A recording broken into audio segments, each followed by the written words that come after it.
Ձեր դիրքորոշումը։ Գայանե Ենոքյան, Հայաստանի Հանրապետության քաղաքացի։ Մի քիչ առաջ կգաք։ Այսպես։ Մարդիկ պիտի հասկանան, որ այն ինչ որ մենք այսօր տեսնում ենք, դա ամենևին էլ անհատ սպասավորների դեմ ուղղված արշավ չի։ Դա նպատակաուղղված հերթական քայլն է Հայոց ազգային ինստիտուտները խարխրելու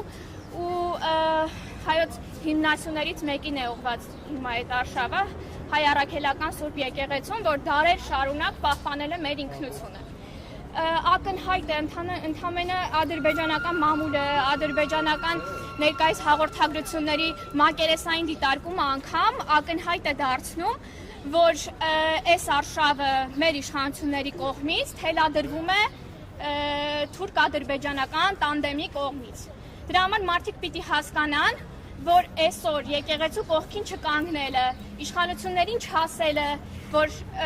առհասարակ այլևս չենք հանդուրժելու նման վարքագիծ, չենք հանդուրժելու եւ գործով ցույց տալու, որ չենք հանդուրժելու իրենց այս լկտի պահվածքը, մեր այսօրվա գոյության հարցն է։ Եթե մարդիկ հիմա դուրս չգան այդ համացանցային տիրույթից դուրս իրենց տեսակետը չարտահայտեն եւ չպաշտպանեն հայ առաքելական եկեղեցին,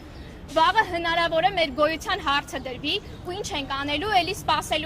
ուղղակի սպասելու ենք, թե մեզ ոնց են ոչնչացնելու։ Այս իշխանությունները գործում են մեր թշնամիների հետ հավասարապես նույն ծրագրով ոչնչացնելու մեր ազգային ինքնությունը։ 20 թվականին այդ մասին էինք խոսում, դրանից հետո էլի էինք այդ մասին խոսում, այսօր էլ հասկանալի չի, որ դա այդպես է։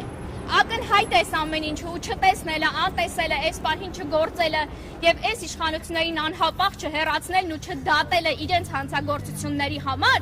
արդեն մեր կողմից է հանցագործություն։ Շնորհակալություն։ Ասեք։